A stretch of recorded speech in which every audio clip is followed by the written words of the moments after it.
Olá pessoal, sejam bem-vindos mais uma vez. Vamos dar início à nossa disciplina História da Educação dentro da unidade 2, onde nós nos debruçaremos sobre as teorias e práticas educacionais desenvolvidas na história da humanidade. Bem, nossos tópicos seguintes serão a educação em seus diversos momentos históricos, a pedagogia moderna dentro da pedagogia realista, a educação nacional no século XIX e a educação para a democracia no século XX. Dando início à educação primitiva, antes da história propriamente dita, nós vamos observar aí que nesta fase não havia povos, não havia estados, mas havia pequenos grupos humanos espalhados pela terra. De maneira que o conhecimento da cultura e da educação desses povos era essencialmente mítico e de tradição oral. Mas vocês lembram o que são os mitos? Os mitos são histórias tradicionais, quase sempre sobre deuses, sobre heróis ou criaturas do mundo animal, que procuram explicar por que o mundo surgiu, como é o mundo. Então, as mais complicadas respostas eram contadas ou transmitidas de geração para geração na forma de mitos. Em geral, havia semelhanças contadas em sociedades diferentes, como a da Grécia Antiga, dos nórdicos, que apareciam temas como a vida após a morte, a origem do mundo. Então, naquela época, os povos primitivos, eles sempre davam um teor mítico às histórias contadas, e as mesmas eram repassadas, de pai para filho. Algumas características desse tipo de sociedade. A organização social dessas tribos se mantinha numa estrutura homogênea, sem a dominação de um sobre o outro. Então, não havia aí nenhum querendo se sobrepor, era uma organização igualitária. Então, o indivíduo ele só tinha consciência de si se ele estivesse em grupo. É só através do grupo que o ser humano ele se reconhece. Em relação à educação, as crianças elas aprendiam imitando o comportamento dos adultos, e isso era observado na vida diária, nas cerimônias e nos rituais. Então, era dessa forma que as crianças elas aprendiam, era no dia a dia. A escola geralmente era a sua aldeia, era a aldeia de todos, onde todos aprendiam a partir da prática, no cotidiano mesmo. Então, a educação desses povos dividia-se nas duas grandes fases, a do homem caçador e também a do homem agricultor. Então, nessa sociedade não havia classes, não havia comércio e não havia escola. Então, nessa sociedade aqui, os homens, eles davam ênfase à caça e davam ênfase à pesca, e também à agricultura.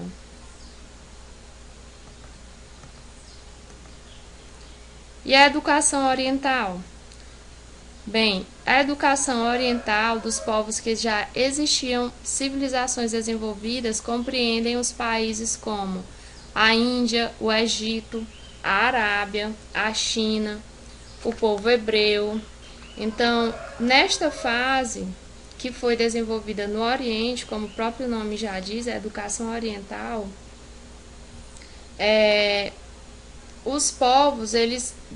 enquanto os povos primitivos careciam de cultura, sendo chamados de selvagens, de bárbaros, na realidade, os povos primitivos, eles de outra forma, eles tinham uma outra forma de cultura.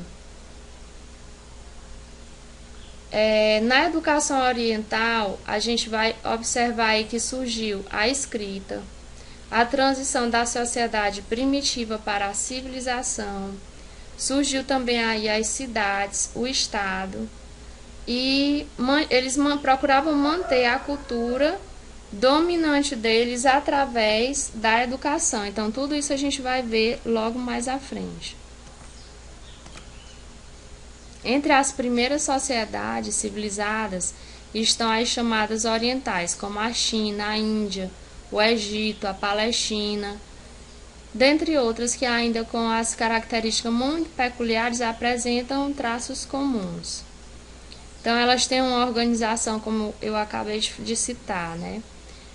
Política, um Estado com chefe supremo, um chefe único e administração pública, classes sociais diferenciadas, que eram os guerreiros, os sacerdotes e a massa do povo trabalhador. Então, era o quadro da educação oriental. Logo em seguida surge a escrita, como já foi citado, né, que fixa o saber e uma classe encarregada do seu cultivo, que é a classe dos letrados. No Egito são os escribas, na China são os mandarins e na Índia são os brahmanes, que têm ao seu cargo a administração e o governo. Então, na Índia, quem governa e administra são os brahmanes. Então, essas características reclamam a organização de uma educação mais sistematizada, né? Uma educação sistemática. Então, surgem assim as escolas, surgem os mestres e, em algumas épocas, a instrução pública organizada. Isso na educação oriental. E a educação dualista? Alguém recorda o que é a educação dualista? Então, enquanto que nas sociedades primitivas o saber é difuso, ou seja, é compartilhado, acessível a todos, nas civilizações orientais a população, comerciantes, lavradores e artesãos, eles não têm direitos políticos nem acesso ao saber dominante. Então, o que é a educação dualista? É exatamente aquela que é separada. Uma educação para o pobre, uma educação para a elite. Nós vamos ver mais à frente. Então, podemos inferir que nesta época tem início o dualismo escolar, que destina um tipo de educação para o povo e outro para os filhos dos funcionários. A grande massa fica, então, excluída da escola e restringida à educação informal. Então, a educação nas sociedades orientais busca, através dos caminhos religiosos, conduzir as pessoas com base em suas doutrinas morais. A educação oriental, ela é embasada mais nos ensinamentos religiosos, né? E pende mais para a moralidade. E a educação clássica, tem o seu começo, o seu início na Grécia e Roma, onde na Grécia o fazer e o falar era o mais importante, era o princípio, né? A formação completa da classe dominante seria o fazer e o falar. E em Roma objetivava a arte de governar. Então, uma sociedade em transformação. Com as transformações sociais e políticas, o surgimento, o advento das cidades-estado, das polis e a divisão da sociedade em classes, com base na escravidão, assim também desenvolveu-se o comércio, não é isso, pessoal? Então, o comércio se desenvolveu exatamente por conta de todas essas transformações sociais e surgimento das cidades. A ampla produção nas artes, também a literatura e a filosofia, trouxe ou delineou a herança cultural no mundo ocidental. Então, os gregos realizaram a síntese entre educação e cultura. Na política nasceu uma nova ordem, que foi a democracia, e chega do mito à razão. Então, as explicações predominantemente religiosas, que antes eram muito buscadas, muito enfatizadas, foram sendo substituídas pelo uso da razão autônoma, da inteligência crítica, pela atuação da personalidade livre, capaz de estabelecer uma leitura humana e não mais divina. Então, o homem passa a dar explicações para os seus questionamentos, não mais através do mito, da religiosidade, sim através da razão. Surge assim a necessidade de formação atingindo o nível mais avançado da educação na antiguidade, a paideia. Mas o que seria a paideia? A paideia era uma educação integral, ou seja, completa. Segundo a visão deles, consistia na integração entre a cultura da sociedade e a criação individual de uma outra cultura numa influência recíproca em seus amplos aspectos. Traduzindo, a paideia ela trabalhava exatamente com vários conhecimentos, onde vocês vão perceber que na paideia a rotina do aluno respeitava os preceitos que ressaltava a paideia, que seria o quê? Acordar logo ao amanhecer com a ajuda do pedagogo, o jovem lavava-se, vestia-se, logo em seguida teria a refeição e palestras, aulas de música e ginástica. Logo em seguida, o almoço, lições de leitura e escrita, estudo de lições, trabalhos de casa, jantar, repouso. Então, não havia finais de semana, exceto para festivais religiosos ou cívicos. Então, segundo a paideia, a educação do homem integral, de acordo com Gadotti, consistia na formação do corpo pela ginástica, ginástica da mente pela filosofia e pelas ciências, e na da moral dos sentimentos pela música e pelas artes. Então, vocês observem o quanto o povo originário da Grécia, eles trabalhavam tudo isso, né? Então, essa era a função da integração da educação com a paideia. As escolas. Então, com o surgimento das cidades, o advento das cidades, começaram a aparecer as primeiras escolas. Porém, somente no período clássico, sobretudo em Atenas, a instituição escolar ela foi estabelecida. Então, em Atenas, somente no período clássico que realmente a escola surgiu. Esta instituição atendia principalmente aos jovens de famílias tradicionais da antiga nobreza ou dos comerciantes enriquecidos. A educação aí era elitizada. Então, nós observamos também aí o dualismo, né? Então, essa educação era somente para aqueles que eram mais abastados. As fases da educação grega. Então, nós observamos a educação heróica, cavalheiresca, representada pelos poemas homéricos, que nós estudamos em literatura, né? Ilíada, Odisseia. A educação helenística enciclopédica, representada pela cultura alexandrina. A educação cívica, representada por Atenas e Esparta. A educação clássica humanista, representada por Sócrates, Platão e Aristóteles, que nós vamos ver mais à frente. O ideal grego de educação. Então, pessoal, o ideal grego de educação, dos tempos heróicos até o helenismo, o ideal grego da educação sofreu muitas mudanças. Dá ênfase ao desenvolvimento da habilidade militar do guerreiro, passando pela educação na polis e, finalmente, pela formação do homem culto. Então, o ideal que os gregos tinham passou por várias transformações. Então, primeiro foi as habilidades militares que eles deveriam ter, deveriam ser um guerreiro. Vocês observem aí que Roma, ela o tempo inteiro estava em ascensão, ela estava conquistando grandes terras aí, então estava o tempo inteiro guerreando, tomando terras, se apossando também. Então, os jovens eram o tempo inteiro preparados para guerrear, para o militarismo, para ser mesmo um povo bélico. E logo em seguida, as artes e depois a formação do homem culto, na sua totalidade. A educação em Roma, a humanitas. No que consistia essa educação? Então, o Império Romano conquistou a Grécia, absorveu sua filosofia de educação. E como eram os romanos? Os romanos, assim como os gregos, eles não valorizavam o trabalho manual, eles valorizavam mesmo o trabalho diferenciado, que não fosse aquele trabalho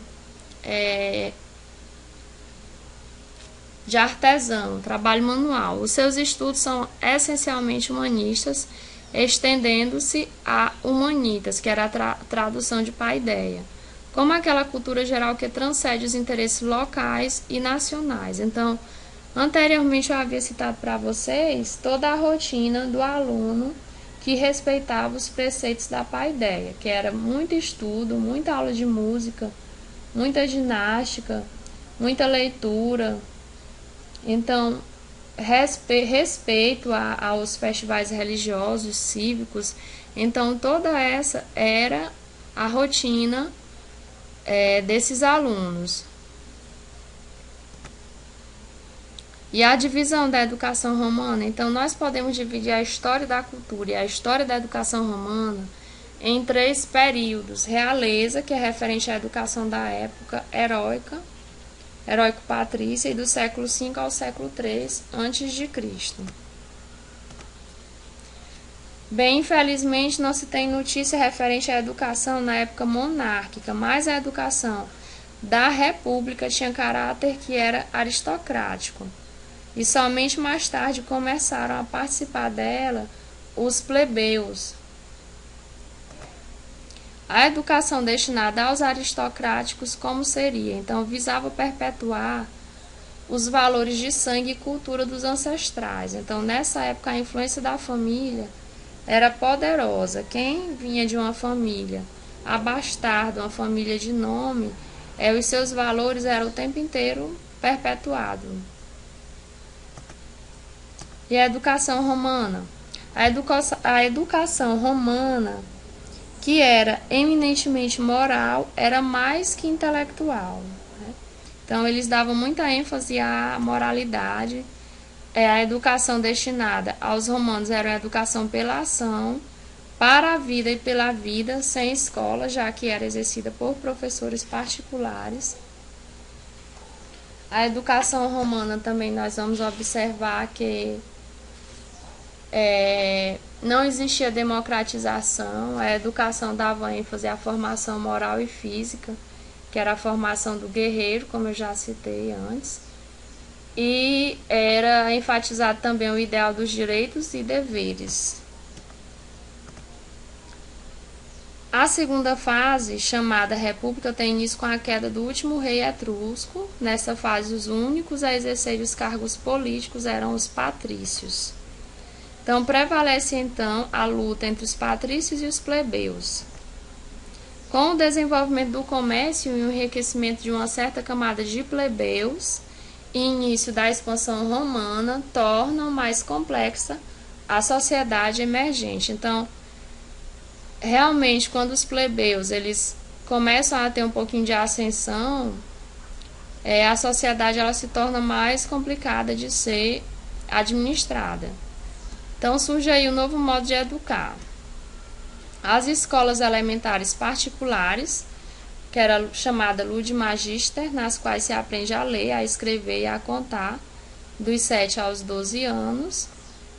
A escola dos gramáticos, que era para os jovens de 12 a 16 anos. E as escolas superiores, que eram escolas de retórica que preparam para a vida pública, assembleia e tribunas, né? O bem falar, a retórica. A terceira fase, que é a chamada de império. A educação nessa fase ela não é muito diferente da oferecida na fase anterior, a não ser por sua organização, e a educação deixa de ser assunto particular, privado, e passa a ser uma educação pública, porque tem uma crescente intervenção do Estado. O Estado passa a intervir nessa educação. Mas surge então o declínio de Roma, ou seja, a queda de Roma, onde Augusto implanta um império e Roma ela passa a se expandir, tendo como base o latifúndio e o escravismo. Então, a base econômica de Roma seria o latifúndio, a tomada de terras, muitas grandes terras, a conquista de terras, e o escravismo, como nós podemos observar em vários filmes, contando a história de Roma, nós sempre observamos a escravidão, não é isso? Então, com o surgimento do cristianismo, o cristianismo ele não vai se render ao culto ao imperador, já que Roma era sobre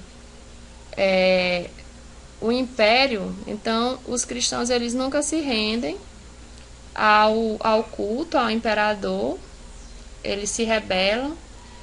E o cristianismo eles tinham como principais seguidores, ou seja, principais adeptos, os pobres e os escravos. Então, essas pessoas elas têm o cristianismo como a ponte de salvação, é a última esperança.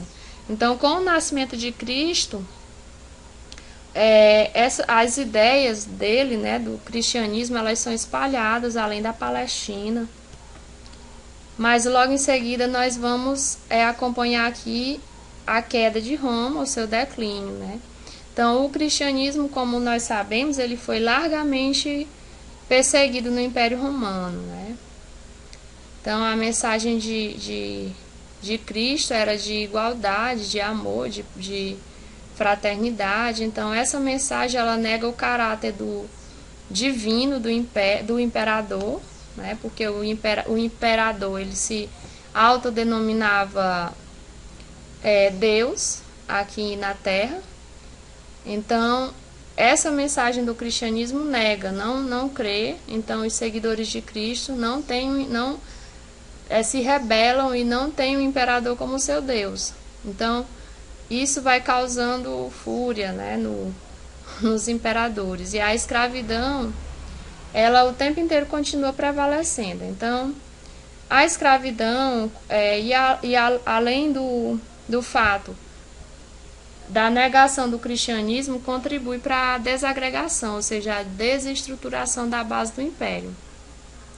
Como também outros fatos, como a corrupção, a invasão dos bárbaros. Então, em 390, o imperador Teodócio, por meio do Edito de Tessalônica, tornou o cristianismo a religião oficial do império. Por quê? Porque o imperador, ou seja, o imperialismo, ele não continha mais a quantidade de pessoas seguidoras do cristianismo e cada vez mais ia se tornando mais difícil. Então, em 390, Teodócio, por meio desse edito, tornou o cristianismo religião oficial do império. Com esse ato, ele busca também exercer um controle sobre a crença cristã, dando ao cristianismo um caráter oficial, utilizando a estrutura da igreja como um instrumento organizativo do império, ou seja, ele quer aí, ele faz com que ele possa dominar melhor ainda. Por quê? Porque ele tornando o cristianismo uma religião oficial do império, ele pode manipular melhor. Então, ele pode exercer um controle maior. Então, a educação medieval e a formação do homem de fé. Bem, segundo a educação medieval, ela perdurou por 1000 anos, né? 1000 anos é o período que perdurou a Idade Média, desde a queda do Império Romano até a tomada de Constantinopla, marco que determina o limite da influência da cultura grego-romana.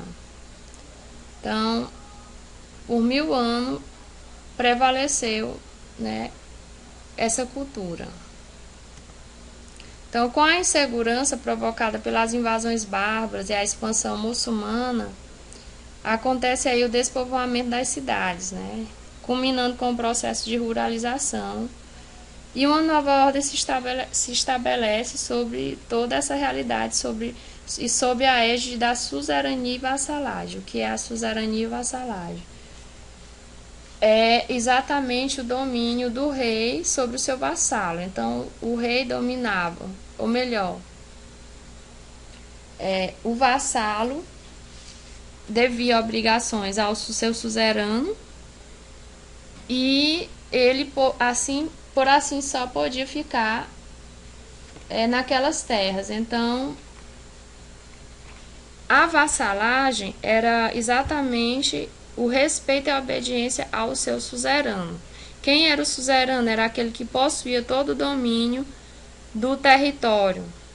Então, os vassalos eles deviam obediência e respeito ao seu suzerano. E chega o cristianismo como elemento agregador. Então, o rei tem o poder enfraquecido com a divisão dos territórios, e no alto da pirâmide está a nobreza e o clero.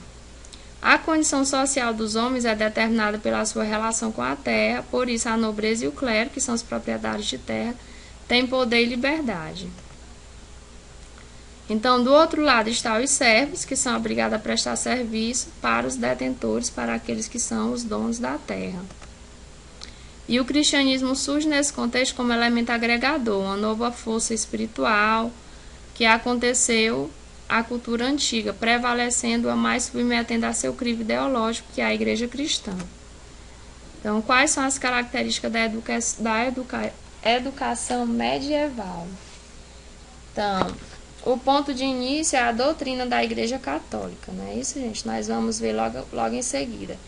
A educação cristã, desde os primeiros tempos, realizou-se direta e pessoalmente. Então, essa época da educação medieval, os educadores foram o próprio Jesus, os apóstolos, os evangelistas e os seus discípulos. Então, essa educação é uma educação que não tem escola, como foram também muitas religiões em seus primeiros tempos, como a judaica, como a budista também. Então, não havia escola. Então, os próprios educadores era Jesus, os seus apóstolos, os seus evangelistas. Então, nesse contexto, surge pouco a pouco uma forma de ensino baseada no caráter religioso e não no pedagógico de preparação para a vida ultraterrena e para o batismo. Um novo modelo de educação dando continuidade. Então, posteriormente surgem as escolas, propriamente dita, que tinha a seu cargo os sacerdotes. Então, os sacerdotes tinham esse papel, esse compromisso de repassar o conhecimento, repassar a educação. Assim, há a necessidade de contar com professores preparados para esse novo modelo de educação. A maioria da população ficava sem instrução. A minoria que conseguia ter acesso à educação era através dos mosteiros, que eram os únicos mantenedores da educação e da cultura, né? Como nós podemos observar aí. E o sistema de educação, segundo Carlos Magno, vai abordar o quê? Vai abordar exatamente que no século IV, sob inspiração dele, o sistema de ensino compreendia a educação elementar, que era ministrada em escolas paroquiais por sacerdotes, a educação secundária, que era ministrada em escolas monásticas, ou seja, em conventos. A educação superior, ministrada nas escolas imperiais, onde eram preparados os funcionários do império. E surge assim o trivium e o quadrivium. Os conteúdos de ensino compreendiam o trivium e o quadrivium. No trivium consta as disciplinas de gramática, retórica e dialética, correspondente ao ensino médio. E o quadrivium é formado por geometria, aritmética, astronomia e música e diz respeito ao ensino superior. A Igreja Cristã e o controle da educação. Então, a Igreja Cristã ela exerce não só o controle da educação, como também a fundamentação dos princípios orais, políticos e jurídicos da sociedade medieval. Então, como nós estamos acompanhando, na sociedade medieval, é a igreja, continua sendo a igreja, que estabelece todos os princípios de educação, não é isso, pessoal? Então, através da adaptação do pensamento grego ao novo modelo de homem, cristão impõe uma sistematização conhecida como filosofia cristã, caracterizada, segundo Arendt, por dois grandes períodos, patrística e escolástica. A patrística era a filosofia dos padres da igreja do século II até o V, até o século V. Então, caracterizava-se pela defesa da fé e conversão dos não cristãos. A escolástica era a filosofia das escolas cristãs ou dos doutores da igreja do século IX até o século XIV e a mais alta expressão da filosofia cristã medieval. Chama-se a escolástica por ser uma filosofia ensinada nas escolas, então daí é a palavra, né, escolástica. Essa perspectiva visava conter as heresias, ou seja, o que não provinha do que era espiritual nem correto espiritualmente, então visava conter as heresias, o que era errado, né? A educação nesse contexto, ela surge como um instrumento para um fim maior, que é a salvação da alma e a vida eterna. Nesse contexto surge então o renascimento, humanismo e reforma, uma nova visão de homem. Então, segundo o Renascimento, nós vamos acompanhar que o Renascimento ele vai começar no século XV, já vai ser uma nova fase na constituição da educação moderna.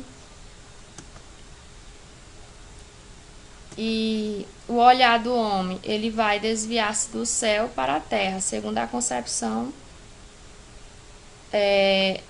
do Renascimento. Por quê? Porque o homem passa a se desligar mais da religião, né? Não é à toa que no período medieval ele é conhecido como o século das trevas, porque o homem ele passa a buscar respostas para as suas indagações sempre no lado espiritual, no lado da religião.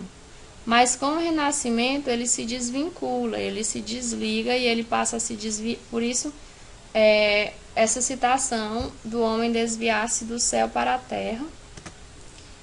E com a descoberta também de Nicolau Copérnico da sua teoria heliocêntrica, passa a se contrapor à teoria teocêntrica elaborada na Idade Média. Então, a nova imagem de mundo ela acaba por ser construída. A Renascença e suas contradições. Então, já na Renascença, nós vamos observar o que? É um período marcado por contradições, porque exatamente estava num período de transição, não é isso? Do humanismo para o renascentismo. Então, a burguesia enriquecida, ela deseja, ela aspira por uma educação que permitisse o homem permitisse formar um homem de negócio e, ao mesmo tempo, formar um homem culto, conhecedor das letras greco-latinas. Então, tudo isso faz com que haja muitas contradições nessa época de transição. Então, essa nova sociedade, ela rejeita a estrutura medieval, que era muito ligada à religião, à igreja, mas ela se mantém forte, hierarquicamente, excluindo a grande massa popular desses propósitos educacionais, com exceção dos reformadores protestantes que agem por interesses religiosos. Então, nessa sociedade, surgem assim os reformadores, os protestantes, né, que vão exatamente dar uma nova nuance à história. Então, o período do renascentismo, ele aspira a uma educação inovadora. Então, essa nova sociedade rejeita a estrutura medieval, como já foi citada, e surge assim a pedagogia moderna, a pedagogia realista. Então, o século XVII ele é marcado pelo método. Então, o homem busca o domínio da natureza e desenvolve técnicas e estudos, como a matemática, a astronomia e a medicina. Então, nesse século, que é o século XVII, ele não é mais fundamentado no direito divino dos reis, mas sim num contrato que é o pacto social. E à medida que a burguesia ela se fortalece, surge assim o liberalismo, que questiona a legitimidade do poder da realeza. Então, o liberalismo ele vai se opor aos reis, né? Ele vai diminuir a interferência do Estado na vida dos cidadãos e defender o direito da iniciativa privada.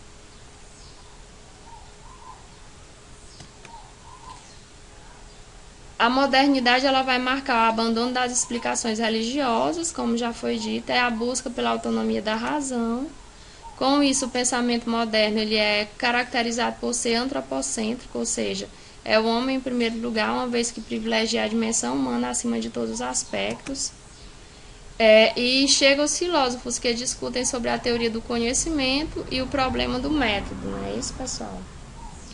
Então, Descartes, por exemplo, ele foi o pai do racionalismo, da filosofia moderna. Então, o que ele cita, penso, logo existo, inicia sua reflexão pela dúvida ao analisar o processo pelo qual a razão atinge a verdade. Já o filósofo John Locke, ele desenvolve uma concepção empirista. Francis Bacon insistia na necessidade da experiência e criou o método indutivo de investigação, opondo-se ao método aristotélico dedutivo.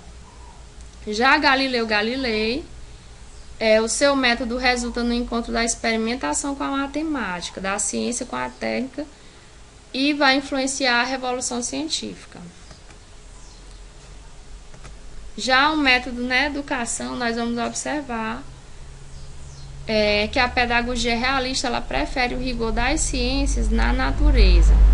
Assim, será necessária uma nova didática que entre em consonância com a escola moderna dessa época. Então, nós vamos observar, então, que há um método para conhecer de forma correta, do mesmo modo haverá também para ensinar de forma mais precisa e rápida. Ou seja, eles estão em busca de um método para traduzir uma educação mais centrada.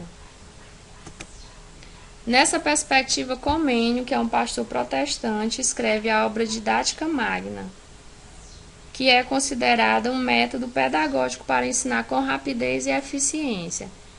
Então, esse é um estudo de Comênio, né, que é a Didática Magna.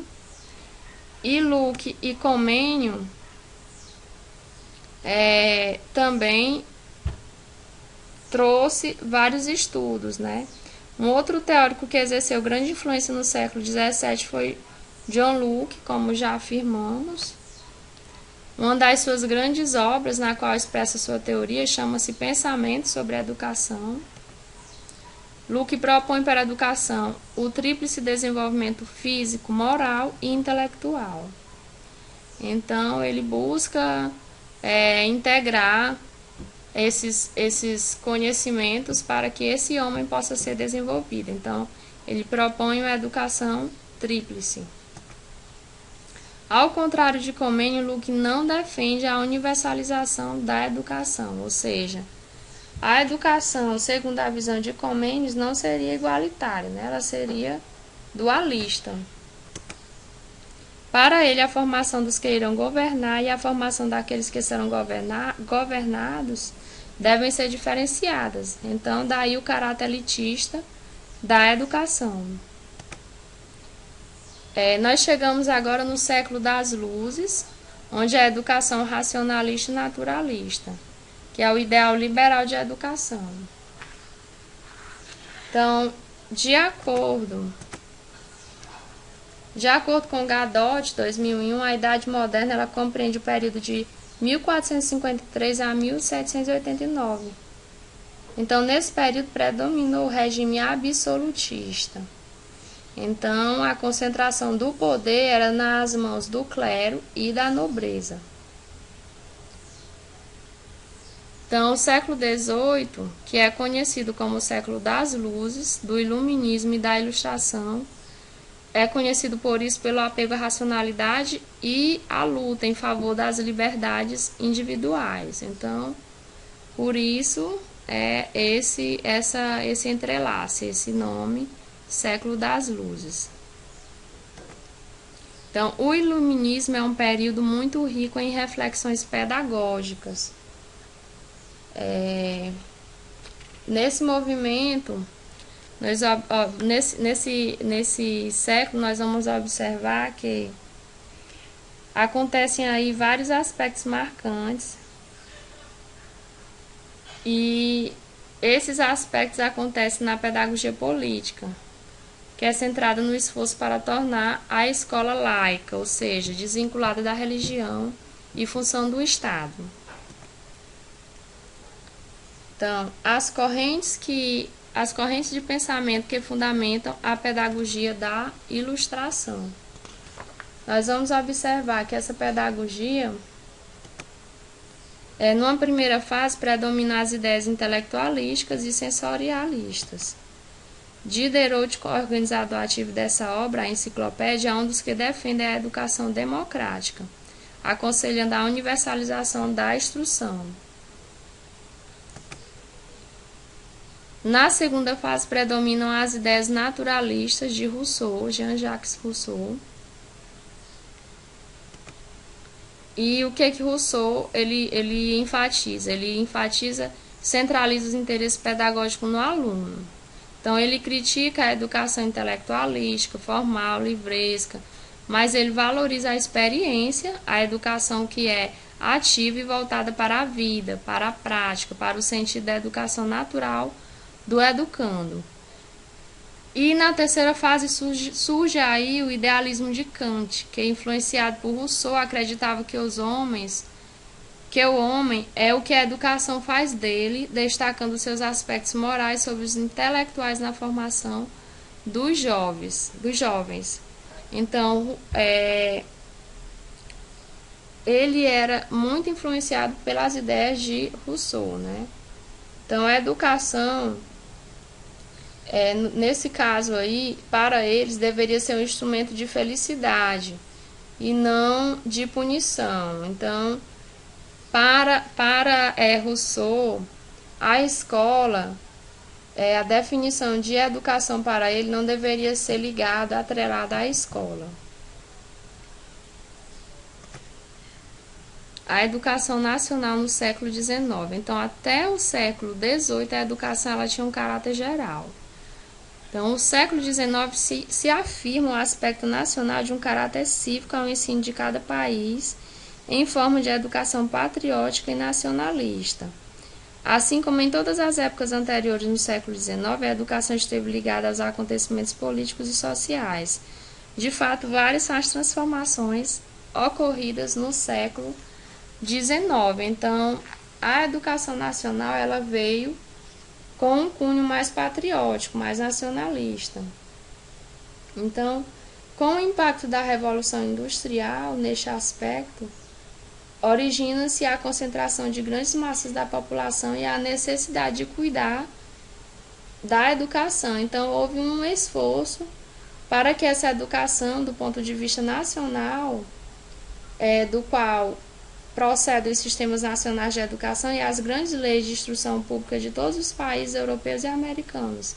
Então, várias são as transformações que ocorrem nesse século, como as mudanças nas relações de produção, com o sistema fabril, a aplicação de conhecimentos mais científicos e técnicos na agricultura, a ampliação também da produtividade, a introdução de novas fontes de energia, como a eletricidade e o petróleo. Então, todas essas foram transformações que ocorreram no século XIX, também fazendo com que a educação fosse também dessa forma, porque acompanhava toda a história do país, então, ao contexto político e social. Então, nesse contexto também surge o positivismo e o marxismo. O pensamento pedagógico positivista se consolidou a concepção burguesa de educação. Então, por conta da burguesia surge esse pensamento positivista no interior do iluminismo da sociedade burguesa, duas forças antagônicas contrárias tomaram forma desde o final do século XVIII. Então, de um lado, o movimento popular e socialista e de outro, o movimento elitista burguês. Então, essas duas correntes opostas chegam ao século XIX sob os nomes de marxismo e de positivismo. O positivismo ele vem influenciar de maneira eficaz a pedagogia e atua na luta em favor do ensino laico, ou seja, do ensino desvinculado da religião, das ciências, e contra a escola humanista religiosa, permanecendo viva no século XX.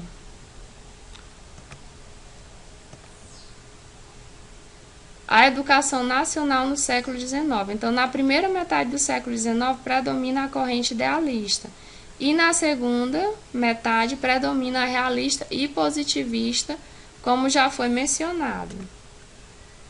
Então, Hegel, Marx e Engels estabelecem as bases do socialismo científico, partindo da concepção histórica e dialética do real.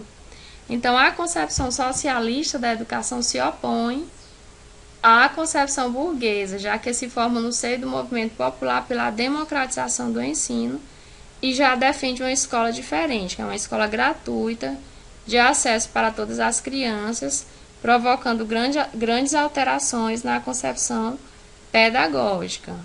Então, essa seria a visão da educação socialista no século XIX.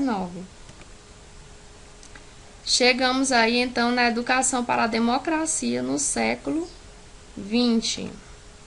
Então, o século XX ele é intenso, fervoroso em acontecimentos que provocam mudanças em todas as áreas, como nós vamos acompanhar. Então, nesse século, há riquíssimas produções pedagógicas. As propostas educacionais do século anterior reafirmam neste século a urgência de uma escola pública, laica, uma escola gratuita, obrigatória, que vem tudo isso, ou seja, demandados do intenso movimento de urbanização e de industrialização. Então, como a educação sempre esteve ligada ao contexto histórico em si, por conta de todas essas transformações, todas essas mudanças que vinham acontecendo, também vinha surgindo assim todo um questionamento em torno da educação e toda uma luta em busca de uma escola melhor, uma escola mais igualitária, gratuita e que fosse laica, né? Então, dando continuidade, houve uma exigência de mudança marcante no desenvolvimento industrial da escola e a inserção das novas tecnologias, tornando obsoleta a velha aula tradicional, já naquela época, né, pessoal?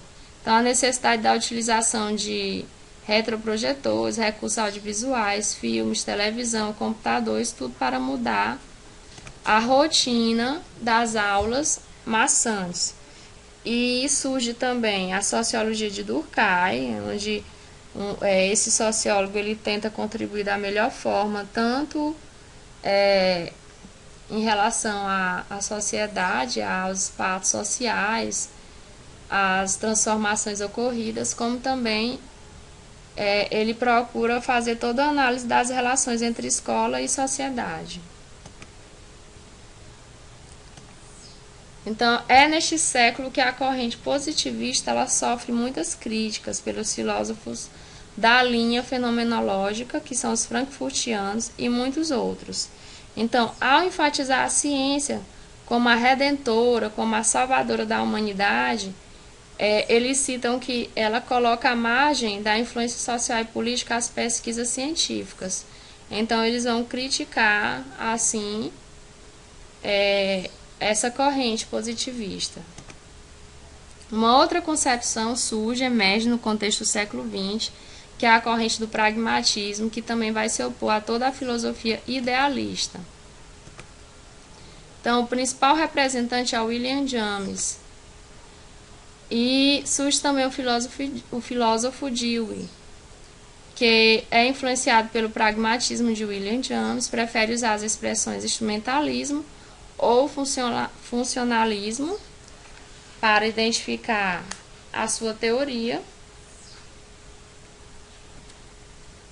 Então, nós vamos acompanhar que Gill ele contribui de forma marcante para a divulgação dos princípios da escola nova, onde é embasada a iniciativa, a originalidade, a cooperação. Então, ele é o defensor da escola ativa e propõe a aprendizagem através da atividade pessoal dos alunos.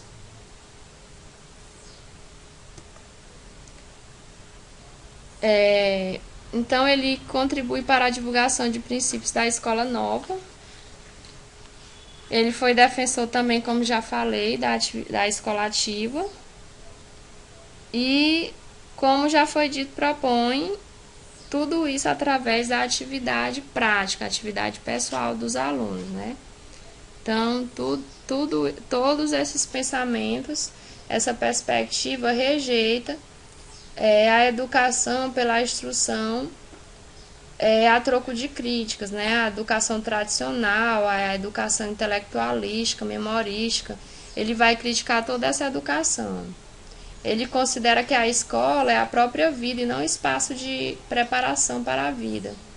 Então, nessa acepção, vida, experiência e aprendizagem não se separam. Então, por isso, é considerado uma educação progressiva. Então, a pedagogia de Gill é rica em elementos inovadores.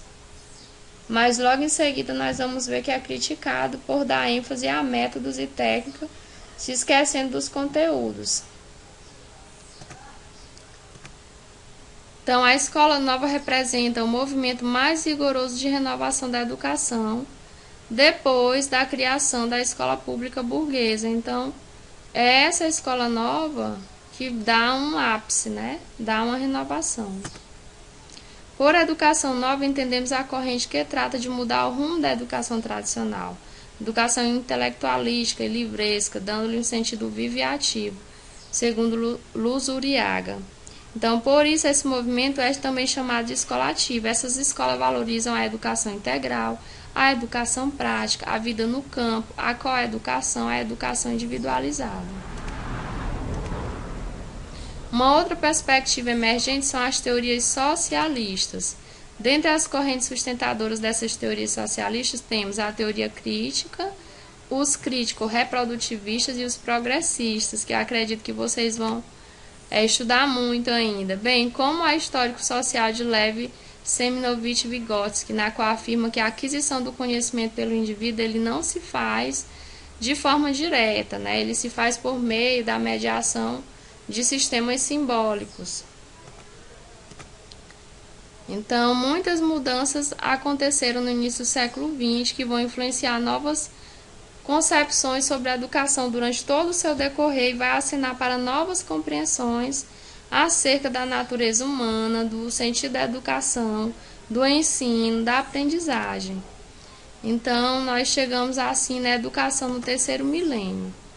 Então, os acontecimentos ocorridos, especificamente na segunda metade do século XX, como a automação, a comunicação eletrônica, a educação, a cultura, a mundialização da cultura e da economia, a explosão demográfica, o desenvolvimento extraordinário da ciência e da tecnologia. Então, todos esses acontecimentos, eles surgem assim no terceiro milênio.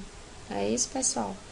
Então, portanto, o modelo da escola tradicional, ele se mostra ultrapassado, anacrônico, e não responde mais às necessidades do contexto atual.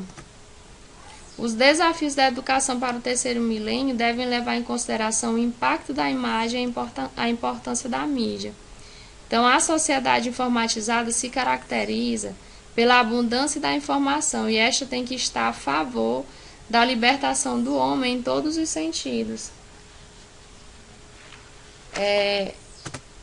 A educação no terceiro milênio ela tem que ser crítica, democrática, resgatar a unidade entre história e sujeito, E isso é um grande desafio. Então, nós observamos assim que é um grande desafio realmente formar esse indivíduo na sua totalidade, na sua integralidade.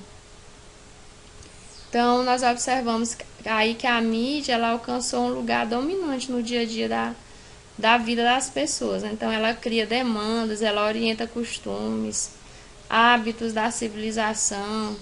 Então, por isso, também um desafio formar esse cidadão de hoje, né? Esse cidadão atuante na sociedade, esse cidadão que vai possuir esse senso crítico e vai encontrar o seu lugar na sociedade como pessoa atuante. Então, é um grande desafio formar essas pessoas, formar esses educandos. Então, mais do que nunca, vocês são desafiados a ter realmente esse perfil de educando consciente, educando crítico, educando que vai saber, no momento certo, repassar todo esse conhecimento, né? Pôr em prática todo esse conhecimento. Então, bons estudos, pessoal, e até a próxima aula.